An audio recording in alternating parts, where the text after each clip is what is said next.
The dual floods that smashed Australia's eastern coast, leaving people of the ravaged region anguished. They are against the government for doing too little about the growing climate change threats. And now the immediate question that arises is, will this issue become a deciding factor for the upcoming election?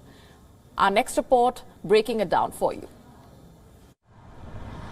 Houses turned into ruins. Ravaged roads, devastation and helpless faces. The eastern coast of Australia is still recovering from the catastrophic aftermath of dual floods that had hit the country in the month of March. I think the second flood that came through knocked the town's psyche. The first flood was like a huge shock, and the second one was just too much. And the idea of another 16 metre, 15 metre, 12 metre flood coming through the town. The pole-bound coastal region witnessed visits from the Prime Minister and the opposition leader, and numerous promises of help. But 3 months on, a massive trail of destruction remains, even as floodwater has mostly receded. It's made the news. It was something to talk about for a couple of weeks, and then that was it. There was nothing else said, but I don't think people realise that we don't have houses to come back to. We don't have furniture, we don't have anything.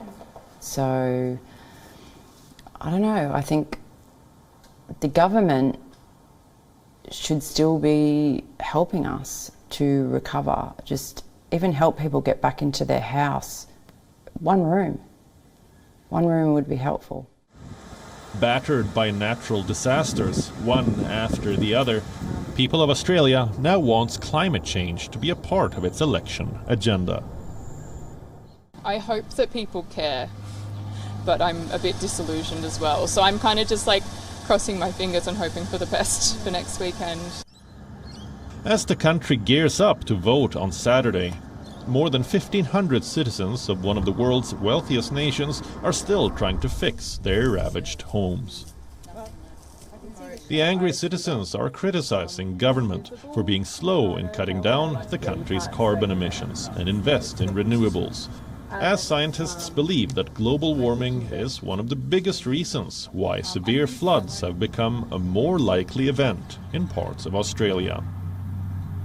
The experts further suggest that the country is likely to witness increased intensity of extreme rainfall in days to come. The poll results in the country will now show whether the Morrison government's slow action on climate change has costed them dearly or not.